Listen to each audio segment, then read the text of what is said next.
Okay, time check. 6:56 na mga kabrickster.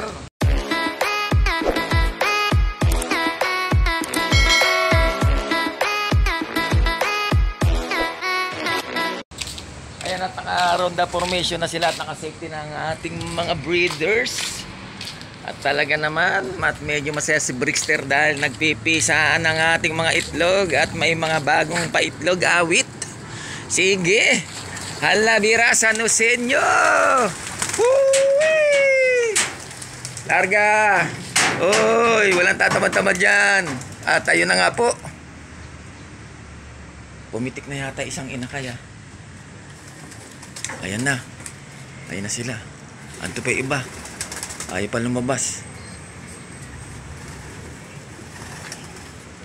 Ay, ito. Kala ko pa naman kusina na.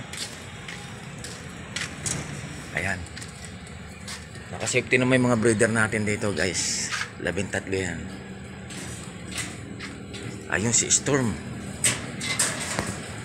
Ano Taiwan may tama. Si Taiwan tanda-tanda na sipunin pa. Talaga naman.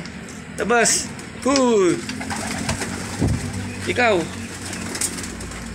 Ay mga inakay. Akit. Angat. Ay, ito pala yung ang ganda oh. Anak ni Storm at saka ni Bis. Alright. Gumaya ka sa mga kuya at ate mo ha. Mag-good pod clacker yung mga yon. O dyan kayo. Dyan. Ayan dyan lang. Okay na yan. Inakay. Sakay natin. Ililipat ko sakaling inakay. Ito problema natin ngayon linis na naman tayo mayalo. Dahil yung ito baka pisahan na nga Pisahan na ba? Check natin.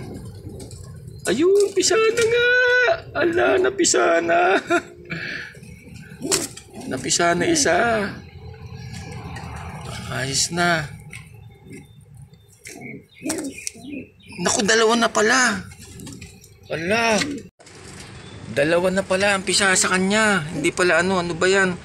Paano yan? Ilulod pa naman natin itong mag-asawa na to. Young bird category yung nito jowa nito Kaso nga lang ito, nabuo nila Nililipat ko guys pero nabuo nila itlog na pisa ngayon. Problema ngayon, saan natin ililipat yan dahil ilulod na natin mamaya yan. Ito, kapipisa lang rin Alam ko na, siguro pwede yun. Paano ba diskarte? Isa itlog ni virus, ililipat ko ngayon. Tama, baka doon ko ililipat kay Laverne. Tapos lalagyan ko na lang pala tandaan to. Mukhang malaki lang ng konti ito sa ni Laverne And then ito ngayon, kung sakasakali, ililipat ko ngayon kay virus. Ganun lang ang sistema. At napisa nila yung kanilang itlog. Dahil ginagawa ko ng motivation nga. At nakabuo nga sila. Ang problema, dalawa sila mag-asawa ay inilipad ko. At nakasabay nga ang mga loko hanggang ito na nga, pa-derby na. Loading na mamaya at yun na nga. Iloload natin yung yun. At saka yung pares niya. At saka si Ryzen.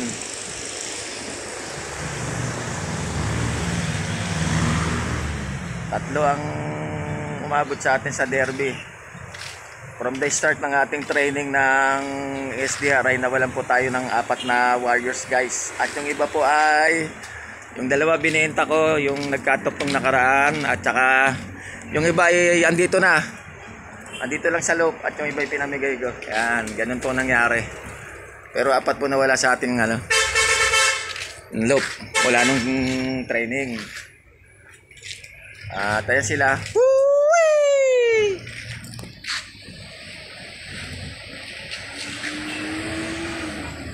Ayan grupo 2, 4, 6, 7. Ha?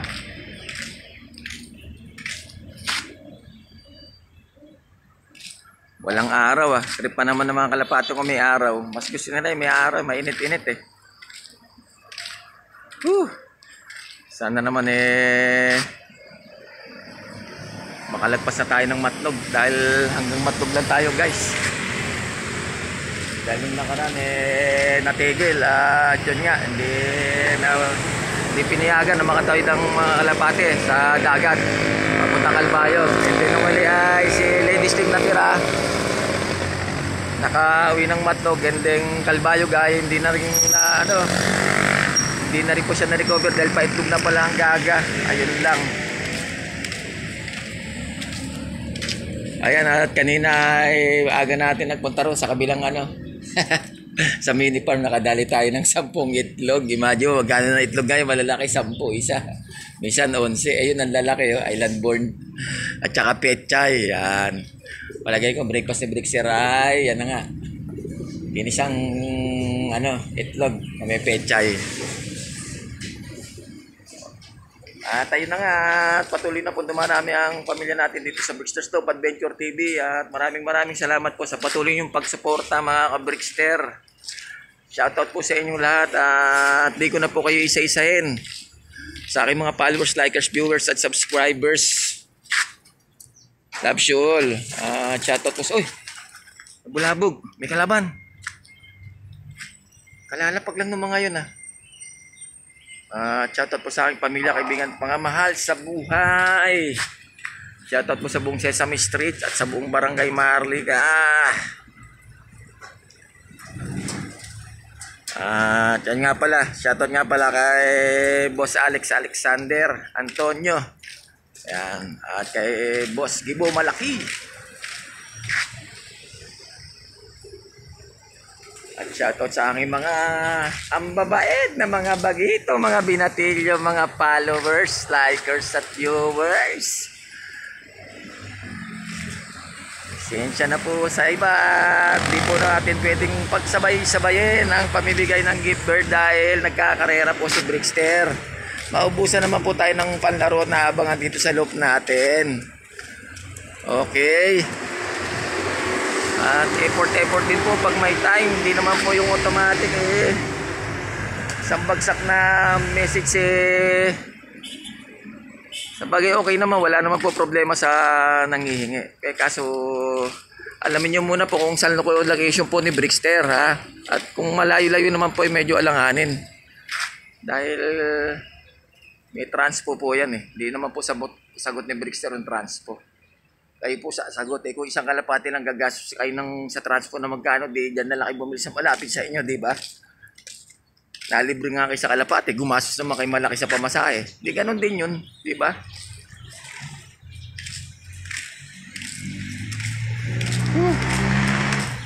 At shoutout po sa mga teacher ng aking dalawang Junakis, kay Brian Merced Garcia at kay Brent Asio Merced Garcia.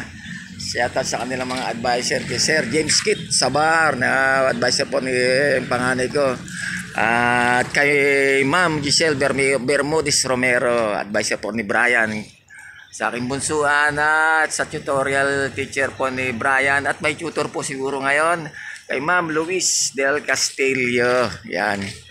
Alright, thank you po sa inyo lahat, sa gumagabay po sa aking dalawang anak.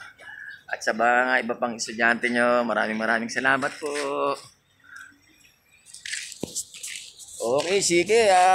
Hanggang dito na lang. At abangan mas susunod na kabanata dito sa Brickster Stove Adventure TV.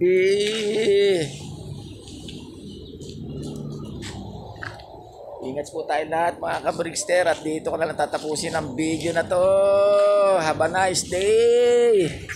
I love it.